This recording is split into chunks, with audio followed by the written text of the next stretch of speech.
Hello students, welcome to money is the learning app. बच्चों कैसे हैं आप लोग? बच्चों हम लोगों ने लास्ट क्लास में डॉट प्रोडक्ट के बारे में पढ़ा था, है ना, और उसकी सारी प्रॉपर्टीज लगभग हमने उसमें कवर कर ली थी। और मैंने आपसे कहा था कि उससे रिलेटेड कुछ क्वेश्चंस हम करने वाले हैं, तो आज हम वही करेंगे। उससे रिलेटेड कुछ क्वेश्चंस हैं जिनको आज हम करेंगे यहाँ पर, है ना। तो जो भी एप्लीकेशंस हैं उसकी वो फॉलो करेंगे। यहाँ पर जो मैंने आपको वहां पर प्रॉपर्टीज लिखाई थी उन सब प्रॉपर्टीज पे बेस्ड लगभग कुछ तरह के उसके क्वेश्चंस हम यहाँ पर सभी कवर अप करेंगे। ठीक है, तो स्टार्ट करते हैं। चलिए स्टार्ट करते हैं। देखो सबसे पहले सपोज आपको एक वेक्टर गिवन है, A vector 2i cap plus 3j cap plus 4k cap. ठीक है, और दूसरा वेक्टर आपको गिवन है i cap plus 2j cap plus 2k cap. ठीक है, इस तरह से दो वेक्टर्स आपको गिवन है। इस तरह से क्वेश्चन आएगा। क्वेश्चन कैसे आएगा वो मैं बता रहा हूं। इस तरह से क्वेश्चन आएगा, आपको दो वेक्टर गिवन होंगे और आपसे पूछा जाएगा। यहां इधर लिख देता हूं मैं। Question number 1, find out A dot B. A dot B क्या होगा, यानी mod of A dot B. ठीक, second mod of A and mod of B. जो चीजें आपसे पूछी जा सकती है क्वेश्चन में बता रहा हूं आपको। Mod of A, mod of B. ठीक, third theta. What is the theta between A and B. आपसे क्या क्या पूछा है? ए डॉट बी का मोड, आपसे पूछा है ए का मोड, बी का मोड, और आपसे पूछा है थीटा। ये तीनों चीजें आपको यहां पर क्या करनी है? फाइंड आउट करनी है। कैसे करोगे? ए डॉट बी करना है, पता है हमको फॉर्मूला क्या होता है ए डॉट बी का, है ना। आई cap J cap K cap की फॉर्म में तो मैंने आपको लिखवाया भी था, ए एक्स प्लस लिखवाया था ना, ए X I cap plus A Y J cap plus A Z K cap. उसका डॉट प्रोडक्ट किया था हमने। तो कैसे करते थे डॉट प्रोडक्ट? आई का आई के साथ, जे का जे के साथ, और के कैप का के कैप के साथ मल्टीप्लाई करो। यहां पर देखो डायरेक्टली लिख देंगे ना, क्या जरूरत है एक एक करने की। वैसे भी आई का जे से करोगे तो ऑटोमेटिकली जीरो हो जाना है। लिखो तो 2i cap multiply by I cap, तो कितना हो गया 2, क्योंकि आई और आई का तो 1 हो जाता है। तो 2 multiply by 1 1 plus plus 3 multiply by 2 6 हो गया, 4 मल्टीप्लाई बाय 2 8 हो गया। तो रिजल्टेंट कितना आ गया यहां से देखो 16, यानी A dot B should equal to कितना हो जाएगा 16, है ना। तो ए डॉट बी की वैल्यू कितनी आ गई 16, डायरेक्टली पता चल गया हमको यहां से। ठीक है, नेक्स्ट पूछा है हमसे मोड ऑफ ए। इस ए वेक्टर का मोड निकालना है। ये तो बहुत आसान है, अंडर रूट ए एक्स का स्क्वायर प्लस ए वाई का स्क्वायर प्लस ए जेड का स्क्वायर, यानी 2 का स्क्वायर हो गया 4 प्लस 3 का स्क्वायर हो गया 9 प्लस 4 का स्क्वायर हो गया 16। ध्यान दो कितना हो जाएगा, ये हो गया 25 और ये हो गया 4, तो ये हो गया रूट 29 मोड ऑफ ए। ठीक, नेक्स्ट ये फर्स्ट था और ये सेकंड है। सेकंड में भी आपसे एक और पूछा है बी का मोड, तो बी का मोड भी हम निकाल देंगे यहां से। Mod of B, magnitude of B क्या हो जाएगा 1 का स्क्वायर प्लस 1 का स्क्वायर हो जाएगा 1 प्लस 2 का स्क्वायर हो जाएगा 4 प्लस 2 का स्क्वायर हो जाएगा 4। तो कितना हो गया ये 9, यानी कितना मिल जाएगा हमको 3, यानी बी की वैल्यू हो गई 3, ए की वैल्यू हो गई रूट 9 और ए डॉट बी की वैल्यू हो गई 16। अब लास्ट आपसे पूछा है थीटा, तो कोस थीटा फाइंड आउट करने का मैंने आपको फॉर्मूला बता दिया था। देखो वापस से देखेंगे, cos theta should equal to कितना हो जाना चाहिए, कोस थीटा इक्वल टू देखो कोस थीटा इक्वल टू हो जाएगा A dot B upon A B, है ना। तो ए डॉट बी तो हम निकाल चुके हैं, कितना है 16, ए की वैल्यू कितनी है रूट 29 सॉरी, और बी की वैल्यू है 3। तो कोस थीटा कितना मिल जाएगा आपको यहां से, है ना। यहां लिख देता हूं मैं,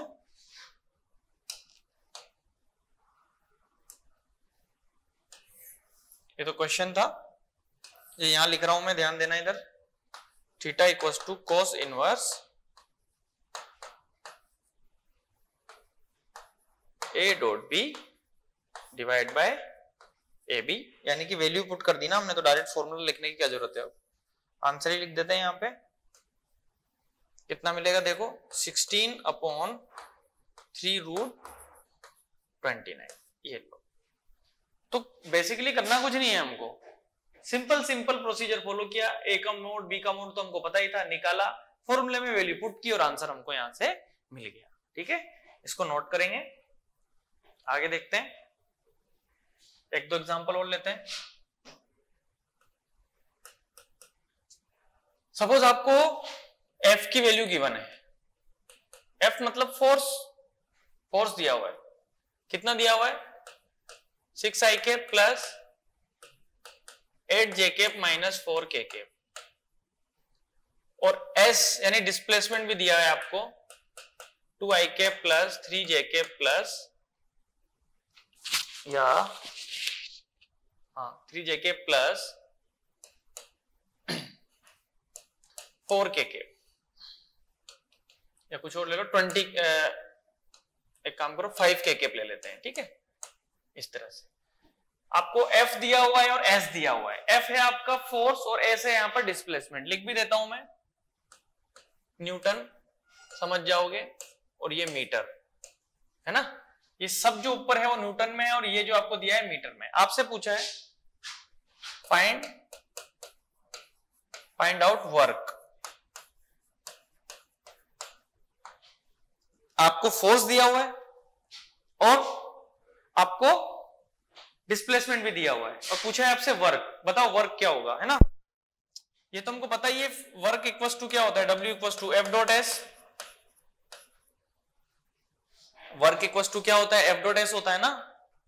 वर्क कैसी क्वांटिटी होती है, फिजिकल क्वांटिटी तो है, लेकिन कैसी है, स्केलर क्वांटिटी है। वर्क कैसी क्वांटिटी है, स्केलर क्वांटिटी है, तो उसका डॉट प्रोडक्ट होता है F dot S equals to होता है वर्क। याद नहीं हो तो लिख भी लेना है इसको ऐसे। तो हमको क्या करना है, डॉट प्रोडक्ट करना है, यहाँ पे निकालो, डॉट प्रोडक्ट करो तो कैसे करोगे, लिख दो वैल्यू यहाँ पर, देखो 6i cap plus 8j cap minus 4k cap, है ना। क्वेश्चन तो ऐसे ही आएंगे। अब आपको अगर ये फॉर्मूला पता है तो आप डॉट प्रोडक्ट करके वैल्यू पुट कर सकते हो, निकाल सकते हो। अगर आपको यही नहीं पता कि वर्क इक्वल्स टू क्या होता है तो आप नहीं कर पाओगे इस क्वेश्चन को, है ना। तो वैल्यू पुट करेंगे,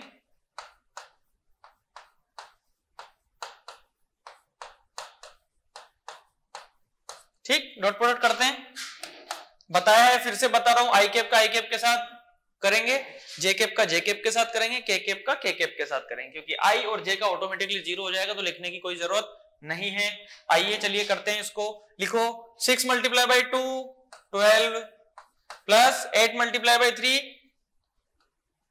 24 माइनस 4 मल्टीप्लाई बाई 5 20।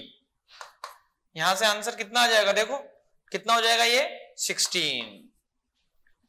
तो वर्क इक्वल्स टू कितना मिला हमको, 16। यूनिट क्या होती है, जूल, कितना, 16 जूल। सिंपल। अब यही क्वेश्चन आपसे वर्क पावर एनर्जी जब आप पढ़ोगे तो वहां पूछा जा सकता है। यही जब आप वर्क पावर एनर्जी पढ़ोगे तो वर्क पावर एनर्जी में क्या है, आपको इस तरह से एक फोर्स दे देंगे, इस तरह से आपको डिस्प्लेसमेंट दे देंगे, पूछेंगे वर्क डन बताओ क्या होगा, तो वर्क डन के लिए फॉर्मूला तो हमको पता होना चाहिए था, है ना।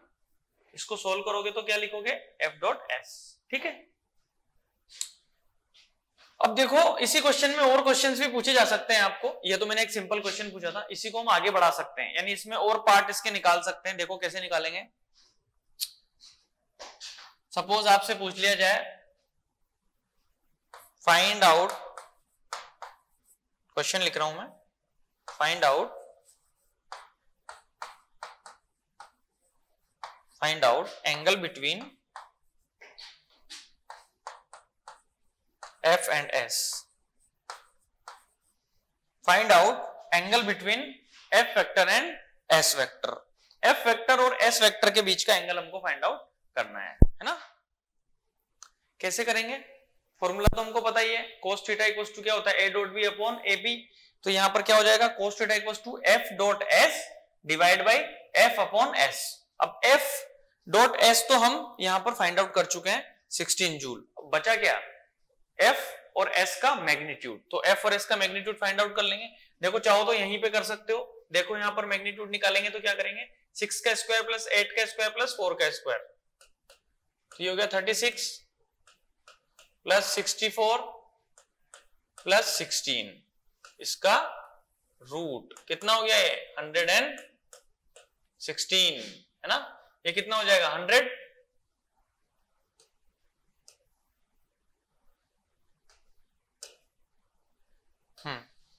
ये कितना हो जाएगा 100 प्लस 16 कितना हो गया रूट 116, किसकी वैल्यू है f की। आगे देखो इसकी बात करते हैं, इसका मैग्नीट्यूड निकालेंगे तो कितना हो जाएगा, 2 का स्क्वायर हो गया 4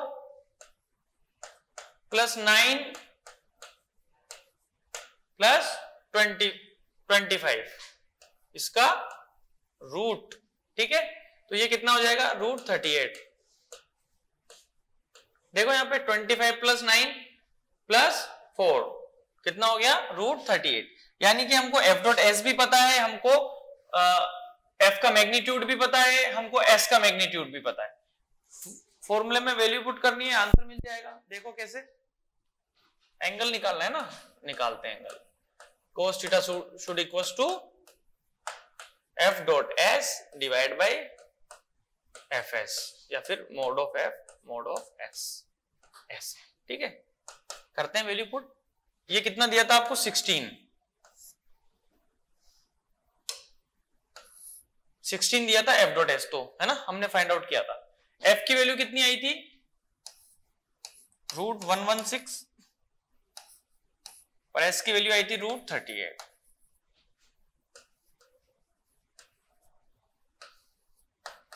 थीटा इक्वल्स टू हो गया cos inverse 16 upon root 116 and root 38, ठीक है।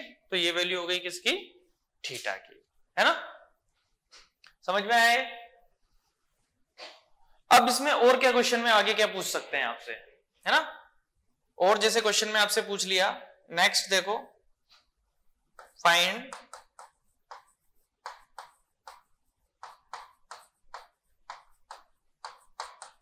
कंपोनेंट्स या फिर component of f vector along s vector and same चीज find component of s vector along a vector. आपसे पूछा f वेक्टर का कंपोनेंट बताना है s के अलोंग और s वेक्टर का कंपोनेंट बताना है आपको f के अलोंग, है ना। अभी मैंने थोड़ी देर पहले आपको फॉर्मूला भी लिखवाया था, समझाया भी था कैसे निकालते हैं, क्या करते हैं, सब चीज यहां पर फॉलो करेंगे, वैसे ही प्रोसेस फॉलो करेंगे, है ना। देखो कैसे करेंगे। सबसे पहले f वेक्टर का कंपोनेंट निकालना है s के अलोंग, यानी मैं f cos थीटा लिख देता हूं यहां पर, ठीक है। किसके अलोंग निकालना है, s के अलोंग निकालना है। तो सीधे सीधे क्या करेंगे, f वेक्टर को s कैप से मल्टीप्लाई कर देंगे। मैंने यही समझाया था ना आपको, जिसके अलोंग निकालना है उसके यूनिट वेक्टर से मल्टीप्लाई कर दो। इसको आगे कैसे लिखेंगे, f dot s divide by mode of s, ठीक। देखो f डॉट s की वैल्यू तो पता ही है हमको 16 थी और s की जो वैल्यू थी वो थी रूट 13, है ना। तो f cos थीटा क्या हो जाएगा यहां से हमारे पास 16 अपॉन रूट 38, है ना। ऐसे करते हैं इसको। नेक्स्ट देखो s cos थीटा, s का कंपोनेंट f के अलोंग क्या हो जाएगा, क्या लिखेंगे उसको हम, s multiply by f cap, यानी किसके अलोंग निकालना है, फोर्स के अलोंग। तो फोर्स के यूनिट वेक्टर से मल्टीप्लाई कर देंगे। इसको और क्या लिख सकता हूं मैं, देखो s dot f divide by mode of f, है ना। अब s डॉट f करो, f डॉट s करो, वैल्यू सेम रहेगी, मैंने प्रॉपर्टी में लिखवाया था 16 और इसका मोड कितना था,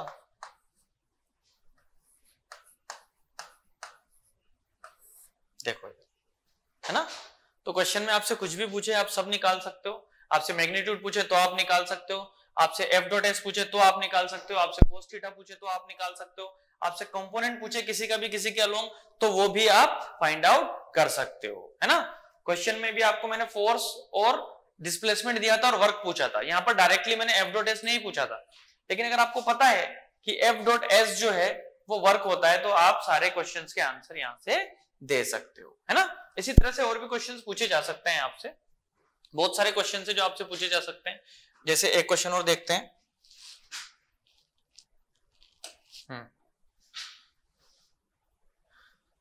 सपोज आपको एक ए वेक्टर दिया है, ए आई के प्लस ए जे के प्लस 2k के, ठीक है। और बी वेक्टर दिया है ए आई कैप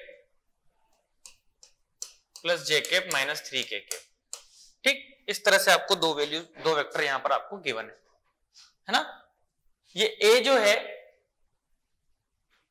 ये मैग्नीट्यूड है किसी वेक्टर का, आई कैप के अलोंग जे कैप के अलोंग, जो भी आपको इस तरह से वेक्टर्स आपको गिवन है। अब सोच रहे होंगे कि सर यहां पर तो ए लिखा है, यहां पर 2 लिखा है, ये क्या है कॉम्बिनेशन। क्वेश्चन समझना, उसके बाद देखना। सपोज या फिर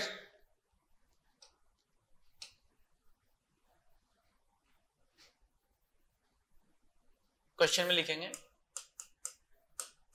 find the value of A so that A vector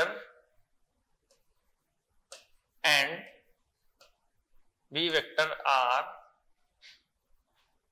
perpendicular to each other.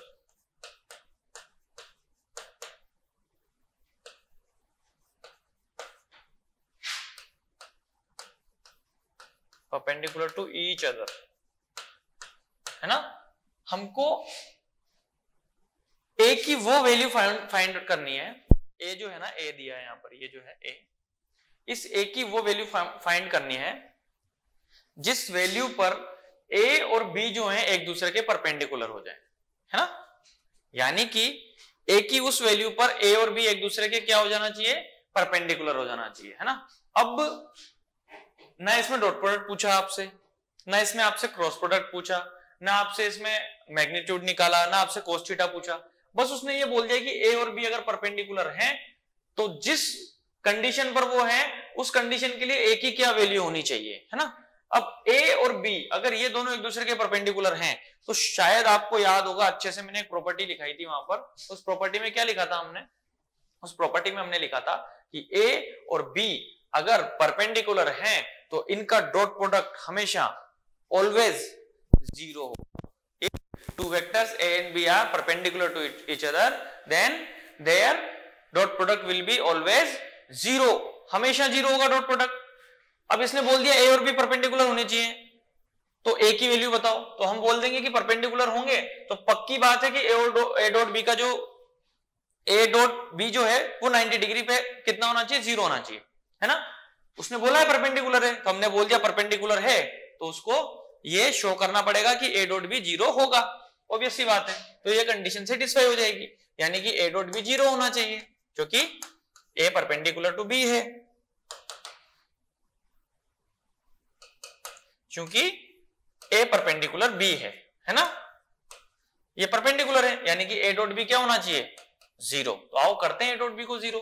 देखो यहां से ए डॉट बी को 0 कर दो और मल्टीप्लाई करो। कैसे करोगे, डॉट प्रोडक्ट ए इंटू ए कितना हो गया, ए स्क्वायर।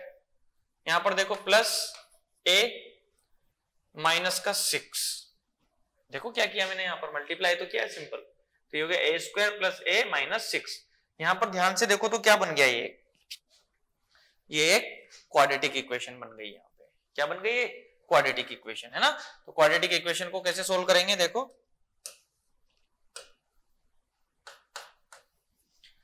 क्वाड्रेटिक इक्वेशन को सोल्व करने का एक तरीका होता है ना। कैसे, ए की वैल्यू फाइंड आउट करनी है हमको, तो कौन सा फॉर्मूला लगाएंगे, देखो माइनस, ये किस फॉर्म में है, X square plus B X plus minus C, उस फॉर्म में दिया है आपको ये, है ना। फॉर्मूला क्या होता है, देखो यहां पर अगर वैल्यू फाइंड आउट करनी है आपको, इसके वैल्यूज निकालनी है ना, इसके रूट्स निकालने हैं, तो उसके लिए क्या करना पड़ेगा, देखो क्वाड्रेटिक इक्वेशन को सोल्व करना पड़ेगा। वैल्यू निकाल लेते हैं ए की, क्या हो जाएगी देखो, कैसे लिखते थे, माइनस बी यानी ए की जगह क्या लिख देंगे, minus A plus minus under root B square minus 4ac। तो बी स्क्वायर यानी ये कितना हो जाएगा सॉरी गड़बड़ कर दी मैंने, एक मिनट वापस से देखते हैं इसको।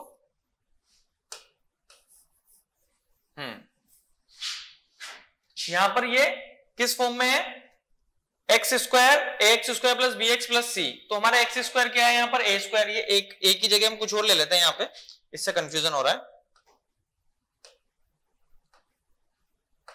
ठीक है। क्वाड्रेटिक इक्वेशन में हम ले लेते हैं यहाँ पर बी एक्स स्क्वायर प्लस सी एक्स प्लस डी ले लेते हैं, ठीक है, इस फॉर्म में है ना। तो यहां पर एक्स स्क्वायर क्या है हमारा, ए स्क्वायर, और ए की जगह पर एक्स है, तो ये ए स्क्वायर की क्वाड्रेटिक इक्वेशन बनी हुई है। यहाँ पर किसकी क्वाड्रेटिक इक्वेशन है, ए की क्वाड्रेटिक इक्वेशन है। तो बी की वैल्यू कितनी हो जाएगी, सी की वैल्यू कितनी हो जाएगी, यहां से सी की वैल्यू हो जाएगी 1, बी की वैल्यू भी हो जाएगी 1, और डी की वैल्यू कितनी हो जाएगी -6।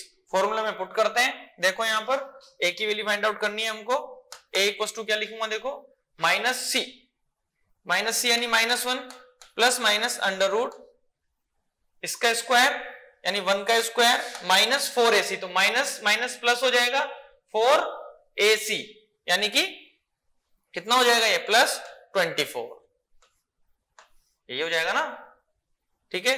नेक्स्ट देखो divide by 2 multiply by 1। Quadratic equation solve कर रहा हूं मैं बस, और कुछ नहीं कर रहा है यहाँ पर। -1 प्लस माइनस ये हो गया 25, रूट से 12 है तो हो गया 5 डिवाइड बाय 2। तो ए की यहां पर हमको 2 वैल्यू मिलने वाली है। जब प्लस लिखेंगे तो क्या लिखेंगे, देखो -1 प्लस 5 यानी कितना हो गया 4 डिवाइड बाय 2, यानी ए की वैल्यू क्या मिल गई हमको यहां से 2। और जब मैंने माइनस लिया तो कितना मिलेगा, देखो ए की वैल्यू -1 -5 मिलके हो गया -6 डिवाइड बाय 2, तो मतलब -3। तो ए की कितनी वैल्यू मिल गई यहां से हमको, 2 और -3। तो ए इक्वल्स टू 2 और -3 जब आप 2 पुट करोगे तो ए डॉट बी 0 मिलेगा, या फिर -3 पुट करोगे तब भी आपको ए डॉट बी क्या मिलने वाला है, यहाँ पे 0 मिलने वाला है, ठीक है। तो ये नोट कर लो, इस तरह के क्वेश्चंस आते हैं बहुत सारे। और भी क्वेश्चंस बन सकते हैं इसमें, जैसे मैंने फॉर्मूला लिखाया था एफ डॉट एस का, इसी तरह से मान लो आपको पावर दे दी है ना, पावर दे दिया आपको और आपको फोर्स दे दिया, या फिर पावर दे दी और वेलोसिटी दे दिया आपको, है ना, फोर्स दे दिया वेलोसिटी दे दिया आपको, इस तरह से क्वेश्चन पूछ लिए जाते हैं। जैसे एफ डॉट एस है तो पावर इक्वल्स टू क्या होता है, एफ डॉट वी, पावर भी स्केलर होती है ना। अब आपको एफ दे देंगे वी दे देंगे, डॉट प्रोडक्ट पूछ लिया आपसे या पूछ लिया पावर बताओ, तो ये फॉर्मूला याद है तो वही क्वेश्चन वापस से दोहरा सकते हैं हम, ठीक है। तो ये कुछ एग्जांपल्स हैं, इस पर बेस्ड इसको नोट करते हैं और आगे बढ़ते हैं। तो ये था हमारा डॉट प्रोडक्ट। डॉट प्रोडक्ट हमने अच्छे से समझ लिया, अच्छे से कर लिया, कैसे इसको सोल्व किया, कैसे इसकी प्रॉपर्टीज देखी, कैसे इसके क्वेश्चंस देखे, कैसे कैसे क्वेश्चंस आते हैं, कैसे कैसे प्रॉपर्टी पर बेस्ड क्वेश्चन आते हैं, फॉर्मूले पर बेस्ड क्वेश्चन आते हैं, डॉट प्रोडक्ट वाले सब हमने कर लिए लगभग। अब हम बात करेंगे मल्टीप्लिकेशन के नेक्स्ट पार्ट की। मल्टीप्लिकेशन का नेक्स्ट पार्ट जो मैंने बताया था आपको वो था क्रॉस प्रोडक्ट या फिर वेक्टर प्रोडक्ट। तो हेडिंग डालेंगे जल्दी से,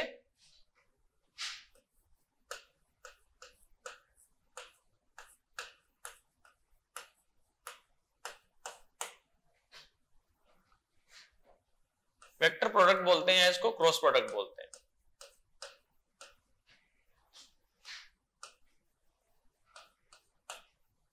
वेक्टर प्रोडक्ट या cross product.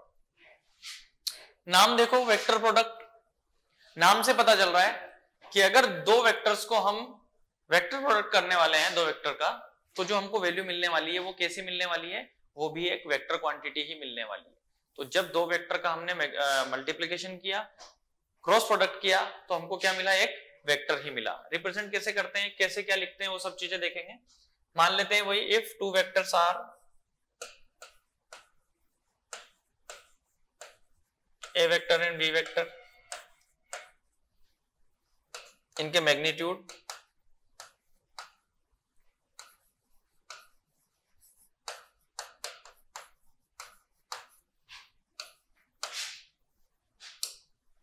A and B, ये इनके मैग्नीट्यूड है ना, और थीटा वही angle between A vector and B vector. ठीक है, सिमिलरली वही सब चीजें सब कुछ है। कैसे क्रॉस प्रोडक्ट कैसे लिखेंगे देखो, इस तरह से डिनोट करते हैं क्रॉस प्रोडक्ट को, ए क्रॉस बी। वहां पर डॉट प्रोडक्ट था तो हमने बीच में क्या लगाया था, डॉट। यहां पर क्रॉस प्रोडक्ट है तो बीच में क्या लगाएंगे, क्रॉस। इसको रीड कैसे करते हैं देखो, इसको इस तरह से रीड करते हैं, ए क्रॉस बी, इस तरह से रीड किया जाता है इसको, है ना। रीड करने का तरीका भी याद आना चाहिए, ऐसे लिखते हैं। अब A cross B equal to होता क्या है, पहले ये देखेंगे। A cross B equal to होता है A B sine theta. A cross B equal to क्या होता है, ए बी साइन थीटा। अब यहां पर ए जो है वो क्या है, magnitude of A vector, B जो है वो क्या है, मैग्नीट्यूड ऑफ बी वेक्टर, और थीटा क्या है, एंगल बिटवीन देम। लिख भी लेंगे यहां पर, हियर ऐसे लिख लो, here A equals to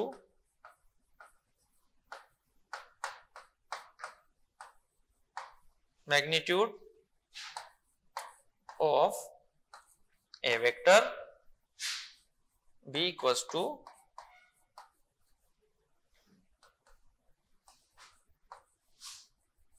magnitude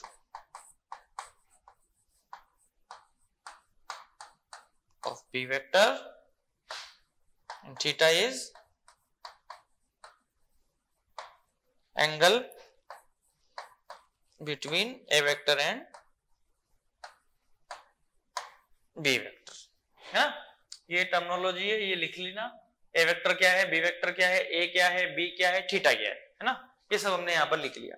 लेकिन मैंने एक चीज आपको बोला था कि वेक्टर प्रोडक्ट है, यानी कि जो रिजल्टेंट आएगा वो भी वेक्टर आएगा। लेकिन यहां पर इसको देख के तो लग नहीं रहा है कि कहीं पर कोई वेक्टर आने वाला है, क्योंकि ए भी यहां पर क्या है, मैग्नीट्यूड है, बी भी यहां पर क्या है, मैग्नीट्यूड है, और साइन थीटा में जब थीटा की वैल्यू पुट करेंगे तो वो भी एक मैग्नीट्यूड ही देगा।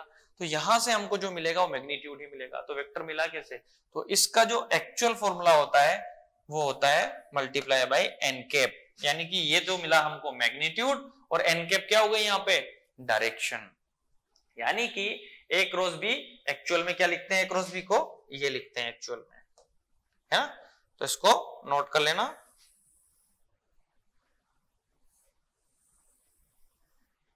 ठीक है, यहीं पे आगे लिख रहा हूं मैं, एन कैप क्या है, एन कैप है डायरेक्शन, डायरेक्शन ऑफ रिजल्टेंट,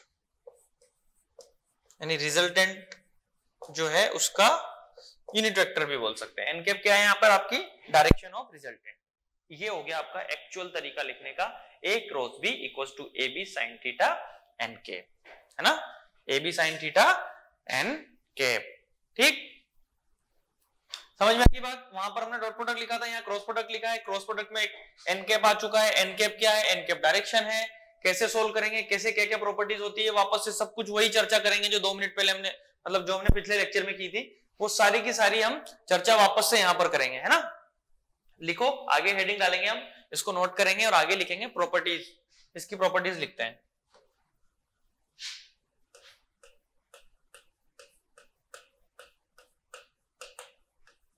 ठीक है, तो इसकी प्रॉपर्टीज क्या हो जाएंगी, सबसे पहले वहीं से स्टार्ट करते हैं।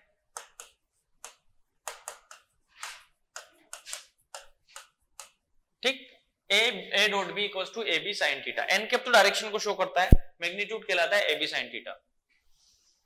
कब मैक्सिमम होगा, कब मिनिमम होगा, कब पॉजिटिव होगा, कब नेगेटिव होगा, वो सब बातें हम यहां पर करने वाले हैं। ठीक है, अब पॉजिटिव नेगेटिव तो डिपेंड करेगा आपका एन कैप पे, इसकी डायरेक्शन किधर है उस पर डिपेंड करेगा, है ना। तो हम बात करेंगे इसकी मैक्सिमम कब होगा, मिनिमम कब होगा उस पर। सबसे पहले लिखते हैं ए डॉट बी मैक्सिमम कब होगा। तो ए डॉट बी को मैक्सिमम करने के लिए हमको चाहिए ए बी साइन थीटा, है ना। मैग्नीट्यूड की बात कर रहा हूं मैं, एन कैप को नहीं ले रहा हूं। तो ए बी साइन थीटा, ए तो क्या है, कांस्टेंट है, बी भी क्या है, कांस्टेंट है, वेरिएबल क्या है, थीटा। थीटा बढ़ेगा तो साइन थीटा भी बढ़ेगा, और थीटा घटेगा तो साइन थीटा भी घटेगा। तो मैक्सिमम कब होगा, जब थीटा मैक्सिमम होगा। तो थीटा मैक्सिमम होगा तो साइन थीटा मैक्सिमम होगा। तो थीटा मैक्सिमम कब होता है, 90 डिग्री पे। तो जब 90 डिग्री पर होगा तो ये क्या हो जाएंगे, एक दूसरे के, मतलब एक दूसरे, इनका डॉट प्रोडक्ट क्या हो जाएगा, मैक्सिमम हो जाएगा। देखो यहां पे, क्योंकि साइन थीटा की वैल्यू की जो होती है वो कैसे होती है, +1 से -1 के बीच में होती है। तो +1 मैक्सिमम वैल्यू हो गई, तो +1 कहां होता है, 90 डिग्री पे, है ना। तो इसको लिख देंगे हम ए बी, इस तरह से, ये थीटा इक्वल्स टू 90 डिग्री पे। ठीक है, पहली प्रॉपर्टी हो गई इसकी। दूसरी देखो, मिनिमम कब होगा, मिनिमम कब होगा ये वो देख लेंगे, मैक्सिमम कब होगा वो देख लेंगे। ठीक है, अब यहां पर देखो थीटा की वैल्यू जो जो पुट करेंगे उससे पता चल जाएगा कब मैक्सिमम कब मिनिमम, है ना। अब A dot B should equals to 0, dot नहीं क्रॉस की बात चल रही है।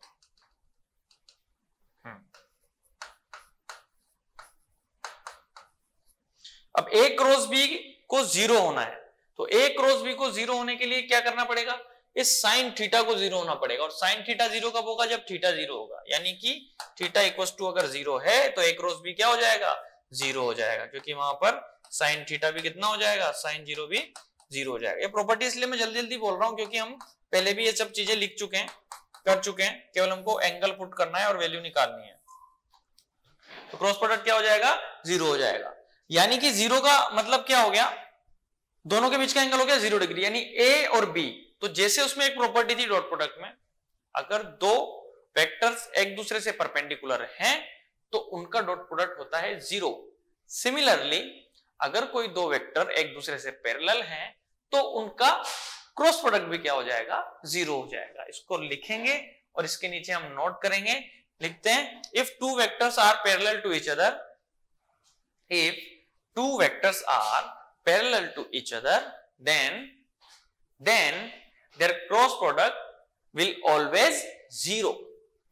तो उनका क्रॉस प्रोडक्ट क्या हो जाएगा, हमेशा 0 हो जाएगा, है ना।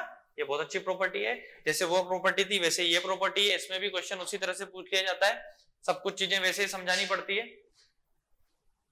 नोट कर लिया, इसको नोट करेंगे इसको और आगे देखेंगे और कौन कौन सी प्रॉपर्टी होती है इसमें। हमने देख लिया मैक्सिमम कब हुआ, हमने देख लिया कि 0 कब हुआ, है ना।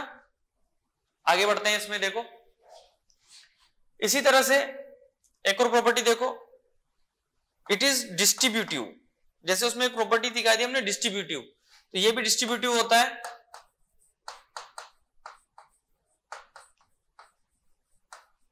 यानी कि ये भी डिस्ट्रीब्यूटिव लॉ को फॉलो करता है। कैसे करता है देखो, अगर आपको सपोज गिवन है ए क्रॉस बी प्लस सी, ठीक है, तो ये किसके इक्वल हो जाएगा,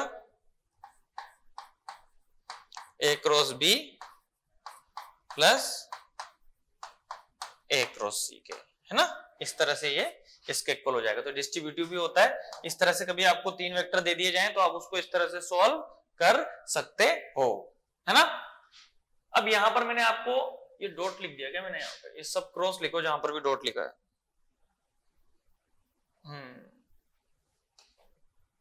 क्रॉस चल रहा है ना, सब जगह क्रॉस लिखो, क्रॉस आएगा। ये क्रॉस प्रोडक्ट की बात चल रही है ना, हाँ सब जगह क्रॉस आएगा, ठीक है। तो डिस्ट्रीब्यूटिव भी होता है, डिस्ट्रीब्यूटिव लॉ को भी फॉलो करता है, ठीक है। यहां पर हमने लिखा था एन कैप। अब एक चीज को हमेशा ध्यान रखना है, इसकी प्रॉपर्टी भी और ये भी ध्यान रखना है कि डायरेक्शन निकालेंगे कैसे, डायरेक्शन होती क्या है।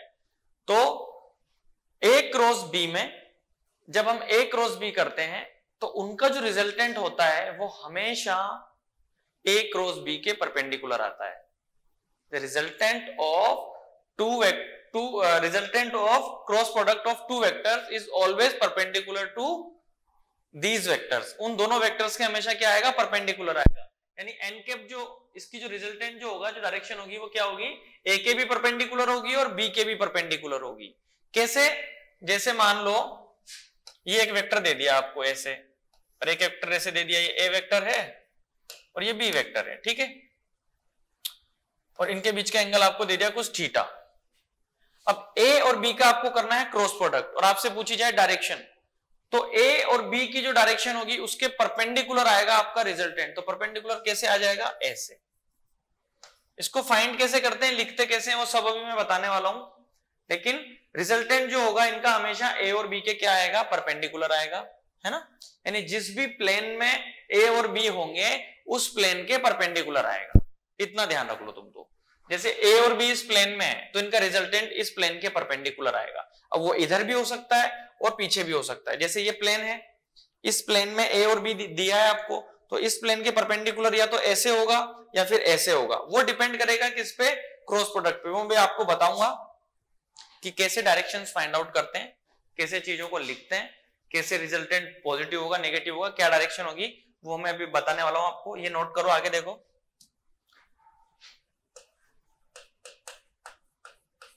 नेक्स्ट प्रॉपर्टी चाहो तो लिख लो, डायरेक्शन ऑफ रिजल्टेंट। ठीक है, सपोज आपको करना है ए क्रॉस बी। क्या करना है, ए क्रॉस बी। ठीक है, ये आपका ए है, ये आपका बी है। ठीक, ये एंगल थीटा है।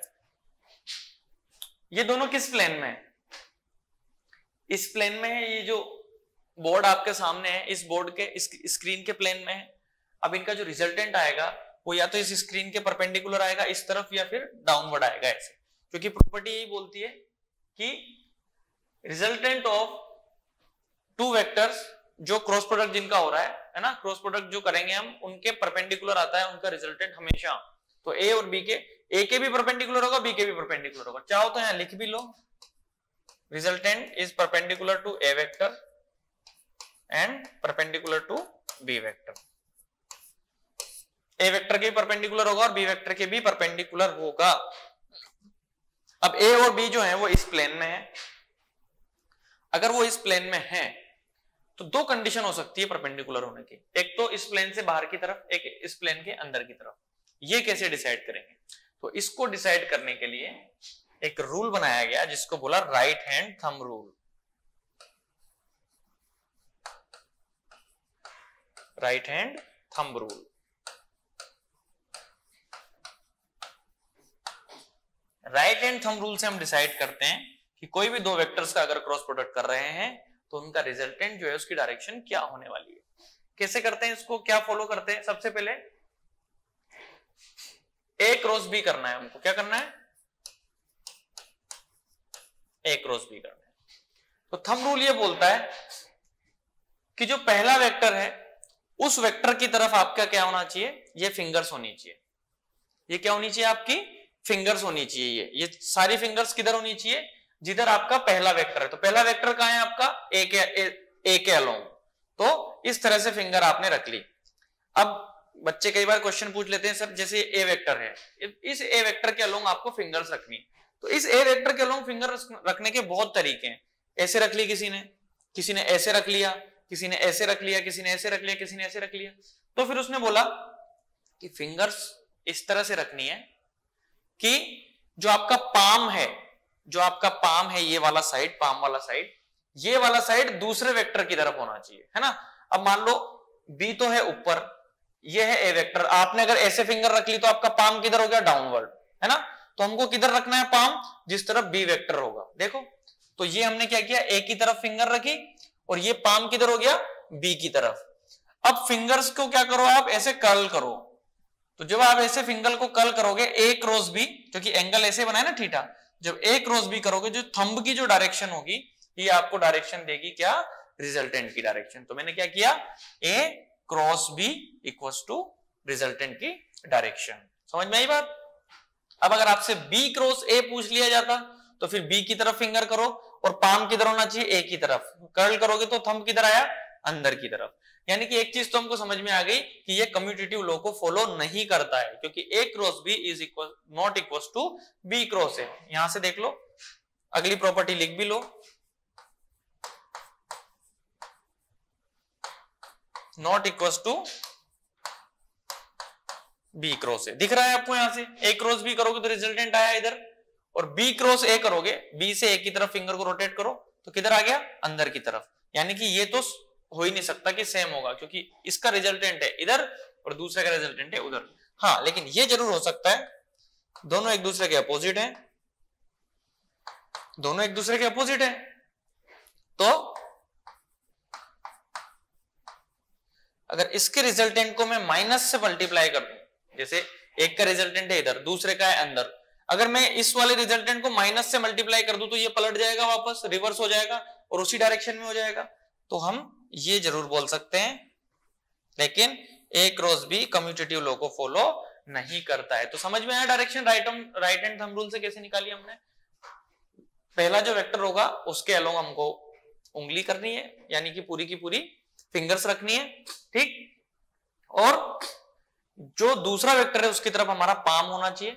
अब वो वेक्टर चाहे आपका ऊपर हो चाहे नीचे हो, जिस तरफ भी उधर पाम हो जाएगा। फिंगर्स को कर्ल करेंगे तो थंब की डायरेक्शन हमको बता देगी क्या, रिजल्टेंट की डायरेक्शन, है ना। अब थंब कई बच्चे थंब को ऐसे रख लेते हैं, कोई ऐसे रख लिया, कोई ऐसे, स्ट्रेट रखना है हमको, ऐसे ही हो, है ना। तो ऐसे कर्ल करोगे तो ये डायरेक्शन क्या हो जाएगी, परपेंडिकुलर डायरेक्शन हो जाएगी, ठीक है। लिख लिया ये, आगे बढ़ते हैं। इसमें डायरेक्शन का समझ में आ गया ना, कैसे निकालनी है डायरेक्शन। उस पर कुछ क्वेश्चंस भी कर लेंगे हम। हाँ, अब नेक्स्ट करते हैं। देखो हमने क्या किया था, जो प्रॉपर्टी वहां पर ली थी कि एक वेक्टर का बाय इटसेल्फ हमने क्या किया था, डॉट प्रोडक्ट किया था। अब यहां पर क्या करेंगे हम, उसी के साथ क्रॉस प्रोडक्ट करेंगे, यानी कि नेक्स्ट प्रॉपर्टी हेडिंग डाल लेना, ए क्रॉस ए। फॉर्मूला लिखेंगे ए साइन थीटा एन कैप। ए और ए दोनों पैरेलल होंगे तो रिजल्टेंट थीटा कितना आ जाएगा आपका, 0। थीटा 0 आया, साइन थीटा 0 यानी कि 0। ये बात हमको समझ में आ गई यहाँ पे कि ए क्रॉस ए का मतलब हो जाएगा 0, यानी ए का ए के साथ मल्टीप्लीकेशन कितना हो जाएगा, 0। ए का ए के साथ मल्टीप्लीकेशन क्या आएगा, 0। क्या वहां पर 0 था, नहीं, वहां पर ए का ए के साथ डॉट प्रोडक्ट था ए स्क्वायर। यानी एक बात तो मेरे को समझ में आ गई अब कि अगर हम कोऑर्डिनेट सिस्टम की बात करेंगे, सॉरी,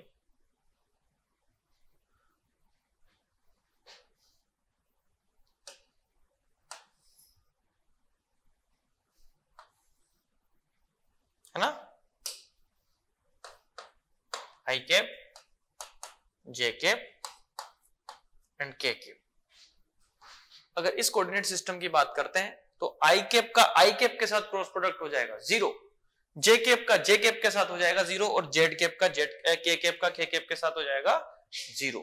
यानी आई का आई के साथ, जे का जे के साथ, के साथ क्रॉस प्रोडक्ट क्या हो जाएगा, 0 हो जाएगा। लिख भी लेते हैं यहां पर, देखो अगर मैं आई क्रॉस आई करता हूं, नेक्स्ट प्रॉपर्टी लिख लेना इसकी, आई क्रॉस आई किया मैंने यहां पर तो क्या हो जाएगा, आई मल्टीप्लाई बाई आई और साइन 0, और साइन 0 की वैल्यू कितनी हो जाएगी, 0।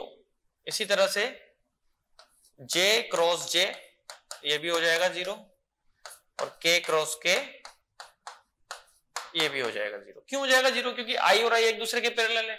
अभी मैंने बताया था अगर दो वेक्टर एक दूसरे के पैरेलल आएंगे तो उनका क्रॉस प्रोडक्ट क्या हो जाएगा, 0। K क्रॉस K भी क्या हो गया, 0 हो गया, ठीक है। अब बचा क्या, अब नेक्स्ट करके देखते हैं, बाकियों से क्रॉस प्रोडक्ट करके देखते हैं। अब यहां पर देखोगे तुम तो I और J का क्रॉस प्रोडक्ट करते हैं, है ना। तो I cross J, I cap cross J cap करोगे, मैग्नीट्यूड हो गया 1, इसका भी हो गया 1, लेकिन I और J के बीच का एंगल कितना हुआ, I कैप और J कैप के बीच का एंगल कितना हो गया, देखो ध्यान से, 90 डिग्री, और cos 90 की वैल्यू हो गई 1 मल्टीप्लाई बाई n कैप। ये तो समझ में आ गया कि ये सारा मिलके हो जाएगा 1, लेकिन ये n कैप कैसे फाइंड आउट करोगे, अभी मैंने बताया था राइट हैंड थंब रूल से हम n कैप को फाइंड आउट करते हैं। देखो I cap cross J cap, तो I की तरफ फिंगर को रखा और पाम किधर आ गया, J की तरफ, क्रॉस प्रोडक्ट करोगे तो किधर आ जाएगा, ऐसे। यानी जो रिजल्टेंट आया वो किसकी डायरेक्शन में आया, Z की डायरेक्शन में आया। यानी कि जो रिजल्टेंट की डायरेक्शन होगी वो कैसी हो जाएगी, K कैप हो जाएगी। तो यहां से I क्रॉस J को क्या लिखोगे आप, K cap. I cross J को क्या लिखोगे, K कैप। इसी तरह से J क्रॉस K, ये J है ना। अब ये रिजल्टेंट आपका जो K होगा वो किस तरफ आ जाएगा, ऐसे बाहर की तरफ आ जाएगा ना, Z डायरेक्शन में, तो ये आ गया आपका Z, ये आपका J cap. J cross K यानी J की तरफ फिंगर्स रखी और पाम की तरफ रखा K की तरफ, J क्रॉस K किया तो डायरेक्शन किधर आई, I कैप की डायरेक्शन में, तो J क्रॉस K क्या हो गया, I कैप। इसी तरह से K क्रॉस I करोगे,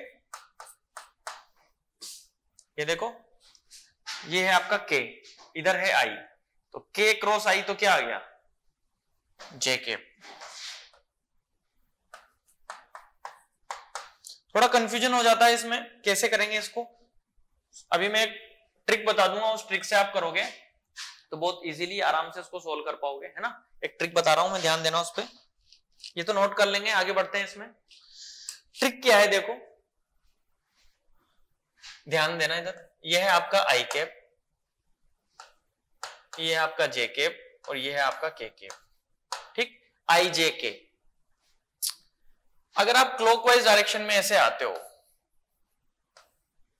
कैसे, ऐसे क्लॉकवाइज डायरेक्शन, तो आई क्रॉस जे मिलेगा आपको के, जे क्रॉस के मिलेगा आपको आई, और के क्रॉस आई मिल जाएगा आपको जे। यानी एक सर्कल बना लो एंटी क्लॉकवाइज, सॉरी क्लॉकवाइज, किस डायरेक्शन में घूमना है, क्लॉकवाइज, है ना, क्लॉकवाइज डायरेक्शन में आपको घूमना है। क्लॉकवाइज डायरेक्शन में अगर आप घूम रहे हो तो क्या मिल जाएगा, आई क्रॉस जे करोगे तो के मिलेगा, के जे क्रॉस के करोगे तो आई मिलेगा, के क्रॉस आई करोगे तो जे मिल जाएगा। तो यहां से हमने वो अभी जो लिखा था ना, वो यहां से हम उसको देख सकते हैं।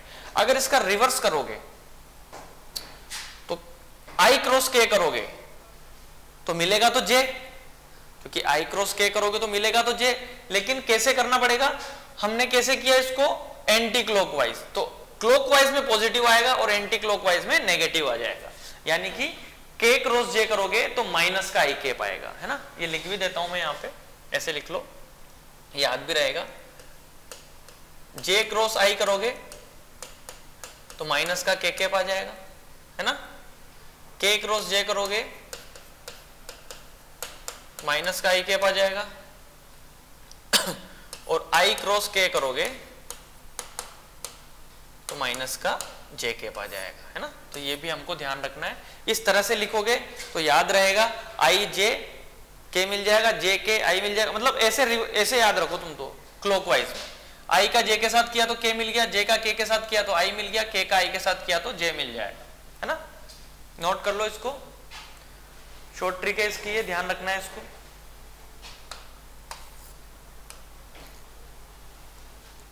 अब जैसे यहां पर किया हमने, वैसे ही हमने किया था कहां पर, डॉट प्रोडक्ट में, है ना।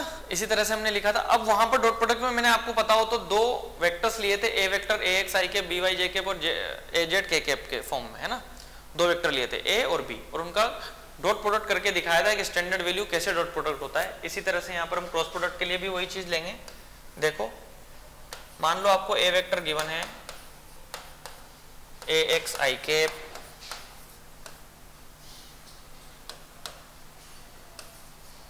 ए वाई जे कैप प्लस ए जेड के कैप।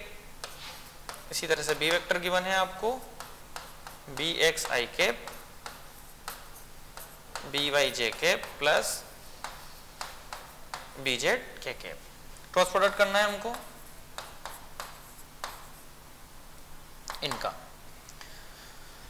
अब वहां पर हमने क्या किया था, आई का आई के साथ, जे का जे के साथ और के का के साथ, लेकिन डॉट प्रोडक्ट में क्या था कि आई का डॉट प्रोडक्ट जे के साथ और आई का डॉट प्रोडक्ट के साथ जीरो हो गया था। तो हमने क्या किया था, डायरेक्ट आई का आई के साथ कर लिया था, लेकिन यहां पर ऐसा नहीं होगा। देखो यहां पर क्या है कि आई का आई के साथ तो जीरो हो जाएगा, लेकिन आई का जे के साथ डॉट प्रोडक्ट करोगे तो वैल्यू आएगी कुछ ना कुछ, और आई का के साथ करोगे तब भी कुछ ना कुछ वैल्यू आएगी। तो या तो आप वैसे ही करना पड़ेगा आपको, कैसे, जो भी मैंने बताया इसके थ्रू। देखो ए एक्स को जे के साथ मल्टीप्लाई कर दो, आई क्रॉस जे करोगे तो क्या मिल जाएगा, ए एक्स बी वाई के कैप, फिर इसको मल्टीप्लाई करो इसके साथ तो आई कैप क्रॉस के कैप, आई प्लस आई क्रॉस के, यानी रिवर्स गए तो माइनस का जे कैप आ जाएगा। तो ये तो इस तरह से करके एक एक टर्म को लिख के फिर आई कैप को एक तरफ, जे कैप को एक तरफ, सबको ऐड करके फिर आपको लिखना पड़ेगा। या फिर इसका एक और तरीका होता है, एक फॉर्म होती है जिससे हम इसको लिख पाते हैं। नोट करो क्या होती है वो, मैट्रिक्स फॉर्म होती है वो। मैट्रिक्स सोल्व किए कभी, है ना, मैट्रिक्स सोल्व करते हैं ना, उस तरह से हम उसको सोल्व करेंगे। देखो कैसे लिखेंगे मैं बताता हूं आपको, इसको नोट करते हैं, आगे बढ़ेंगे। यहां लिख लेता हूं मैं भी जो मैंने लिखा है आपको, A vector equals to I cap J cap A Z K cap B X I cap, ठीक है। इनका क्रॉस प्रोडक्ट करना है, ए क्रॉस बी,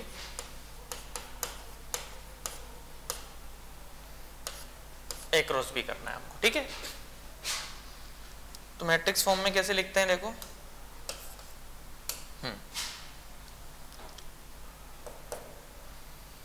ऐसे मैट्रिक्स बनाएंगे। सबसे पहले यहां लिख लेंगे हम आई कैप, यहां लिख लेंगे जे कैप और यहां लिख लेंगे के कैप, ठीक है।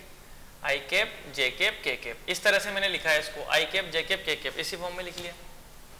क्रॉस प्रोडक्ट करना है ए क्रॉस बी, तो सबसे पहले जो ए लिखा है इसके जो एक्स एक्सिस के अलोंग कंपोनेंट है, वाई के अलोंग और जेड के अलोंग जो कंपोनेंट है, यानी आई का मल्टीप्लीकेशन में, आई के मल्टीप्लीकेशन में जो होगा वो जे के मल्टीप्लीकेशन में जो होगा, और जेड, ये जो मैं लिख रहा हूं वो ध्यान देना है यहाँ पे। देखो सबसे पहले ए लिखेंगे, तो ए के लिए क्या लिखेंगे यहाँ पर, ए एक्स, यहाँ आ जाएगा आपका ए वाई और यहाँ आ जाएगा आपका ए जेड, ठीक, कोई डाउट इसमें।